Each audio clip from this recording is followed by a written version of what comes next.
Lundi 30 janvier 2023, Quotidien est revenu sur la Fashion Week haute couture qui s'est tenue du 23 au 26 janvier à Paris.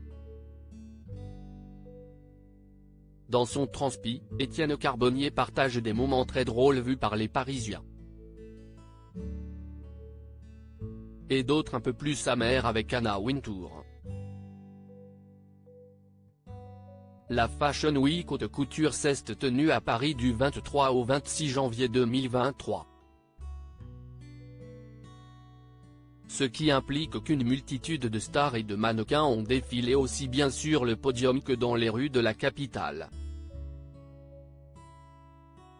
Lundi 30 janvier 2023, Quotidien est revenu en images sur cet événement qui a enthousiasmé certains et en a profondément agacé d'autres.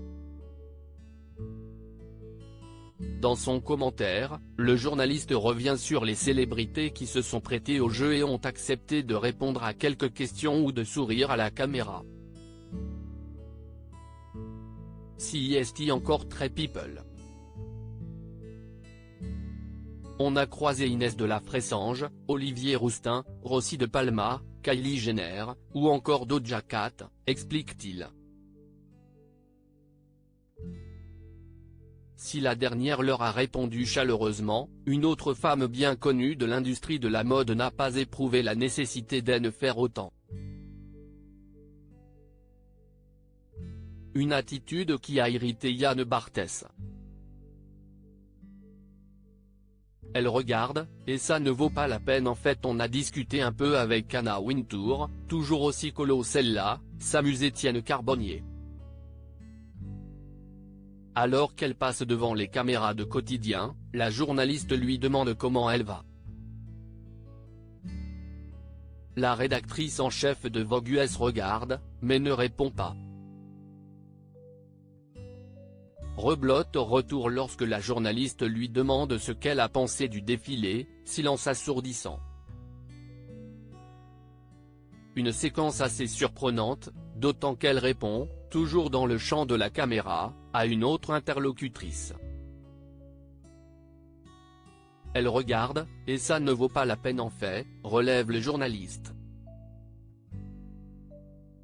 Devant ces images, Yann Barthès ne peut s'empêcher de lâcher un « elle est con elle », sorti du cœur. Il faut dire que la spécialiste des tendances a la réputation d'être froide et exigeante. Ça y est, je peux mourir, elle s'est retournée pour nous. Heureusement, les journalistes ne se sont pas laissés abattre après cette rencontre peu loquace.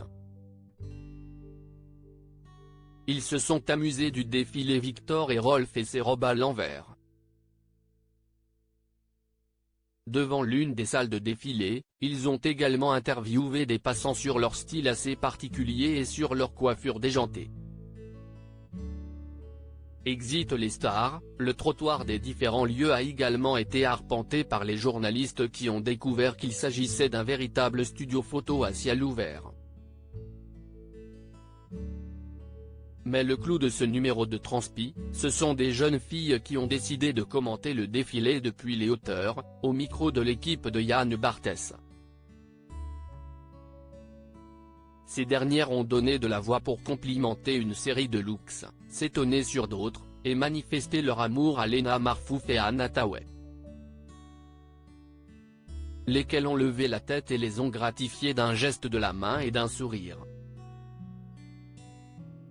Ça y est, je peux mourir, elle s'est retournée pour nous, s'est exclamé l'une d'entre elles au sujet de l'actrice du Diable d'Habillement Prada, film dans lequel Meryl Streep interprète avec brio une copie très ressemblante d'Anna Wintour. À lire aussi Fashion Week 2023, Kylie Jenner, Carla Bruni, Catherine Deneuve. Les stars renversantes au défilé Jean-Paul Gaultier.